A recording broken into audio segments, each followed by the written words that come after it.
We're back into the Ivory Coast for Dakar in 1983, and also a trip right through the centre of Burkina Faso. Beautiful country. Yes, Mercedes launched their first official effort and hired Jackie X to lead it with the famous, in France anyway, French actor Claude Brasseur as his co-pilot. Well, the better aerodynamics, more power. Mercedes had but one purpose, and that was to gain speed across the desert flats. And it took the traditional 4x4 idea to the maximum and began the prototype era. As a result, X and Brasseur were penalised for missing a checkpoint the previous year, a mistake that cost them any chance of the victory. And in 1983, were trying anything to win. That was the same story in the bikes for Oriol on his BMW. There's even an evolution for the Range Rover of Mech and Zaniroli. Fortunately, their private entries could still keep up in the tighter and rougher sections, keeping the competition close.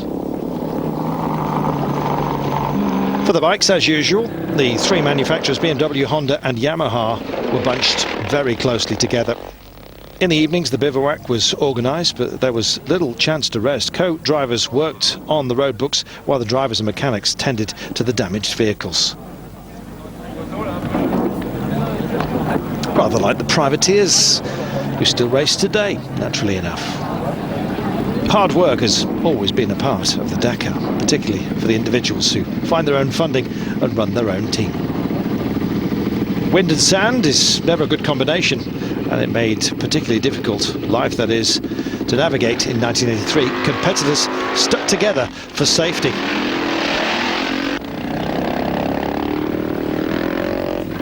Makes you wonder how they ever managed without GPS, rolling road books, just a compass and a map quite often. It was real edge of adventure stuff, bordering on the mad. We loved it. That said, these two helmets abandoned in the desert signified an accident on a dune. Medical service intervened using the helicopter, which proved its usefulness in the desert and has been a feature ever since. But we got lost. We climbed the dunes, managed to arrive in daylight, which was the main important thing, and we're happy.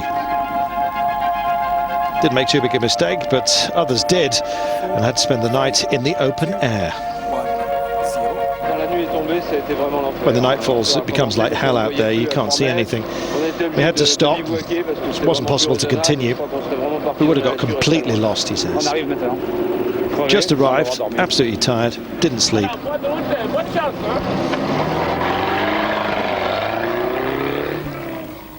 Well, the tracks became more difficult with tight tracks and increasingly rocky terrain. On top of that, there was a marathon liaison to cover between special stages in Gaul and Niger and Nara in Mali.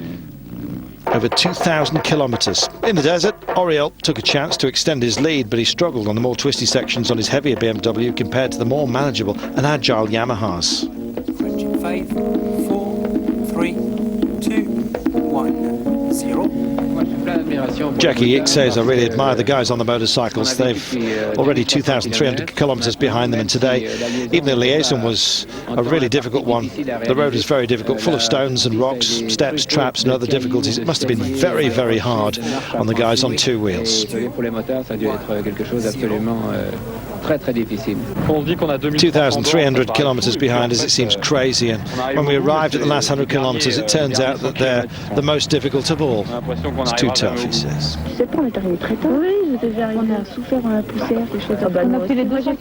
Comforting each other, some of the female riders, which have always been a part of the Dakar, always in the lead. Oriol only had to control the race as they raced through Mali, near Bamako, the capital.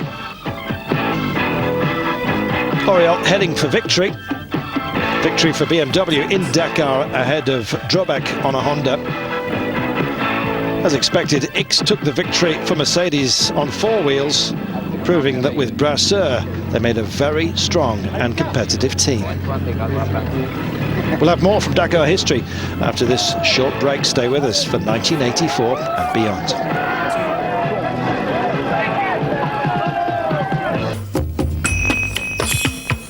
So go to 1984, and in just 2 years the number of entrants had doubled, with over 400 now choosing to compete in 1984, which became nearly 500 if you include the TV crews and the organisational vehicles. This was becoming a massive event of global significance. Everybody wanted to be part of it. Well, this was the year that Porsche took part.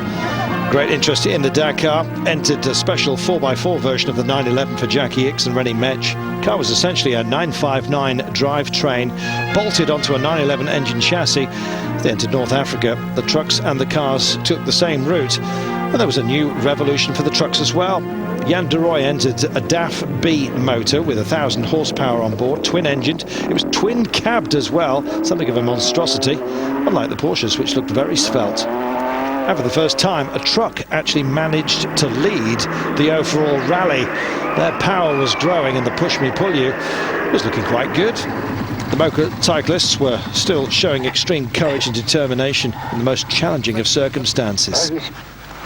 I'll try and continue as long as possible, he says. This is Michel Guellin. Cannot stop like this. I made it until here. I'm going to go on, he says. Although injured, he would carry on and ride through the pain, overcoming personal difficulties. Part of history of the Dakar.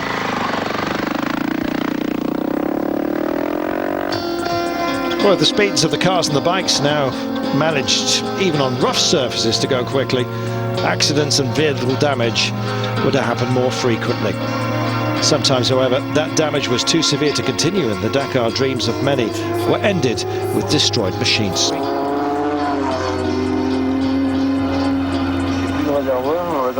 Tanks broken, destroyed everything. They will need assistance on this Paris-Dakar. Who on earth is going to follow? When you're a privateer, it's so difficult out there, he says. Well, I've never had to change anything on the car, not the suspension, not the axis. I was driving very fast, but I learned one thing now.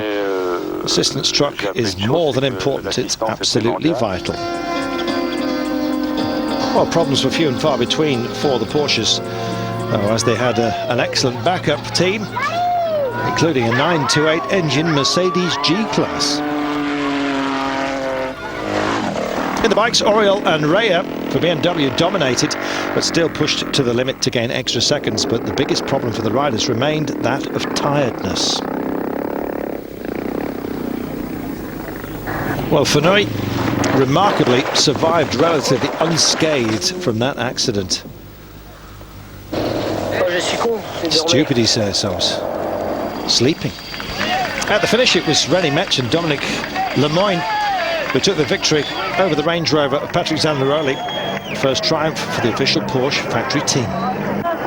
Multiple motocross world champion Gaston Raya stole the victory from Oriol in the bike class. And Sabine got thrown into the Atlantic. And why not?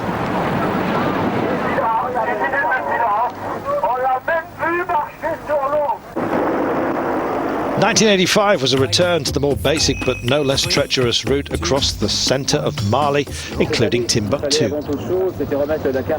Well, this year we had to put the Dakar in the right direction, back to its roots, because the big manufacturers got more and more important. The human side has started to disappear just a little bit, said Thierry Sabine. So we want to put the drivers first, not the cars. The human qualities will be more important and bigger value than the quality of the cars. It's not financial background necessarily that's going to help you win. It shouldn't be the deciding factor on this rally. Well, in 1985, Thierry Sabine took a decision to try and reduce the domination of the manufacturers, as you've heard. Since the Dakar was created, it had been more about adventure than competition, though professionals were always welcomed. So to this end, he took some draconian measures.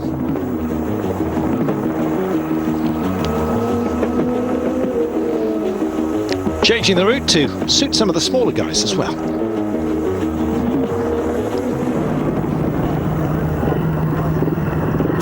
This is Daniel Balavoine. This is indeed Daniel, by the way. Made a mistake, saw that we were going in the direction 220 degrees for 7 kilometers, and we realized we were wrong, turned around, went back, and made a mistake, lost our way. Well, we expected to have some problems, says Princess Caroline, but not this one. Made a mistake, could have been easily avoided. Some of you guys, says Sabine, still mixing north, east and southwest. Apart from this, I can see that most of you have the right spirit physically, and you're well prepared for this race, which is good. Well, for the trucks, the evolution continued as they all searched for more power and less weight. And the drama of the mass start seen from the helicopter.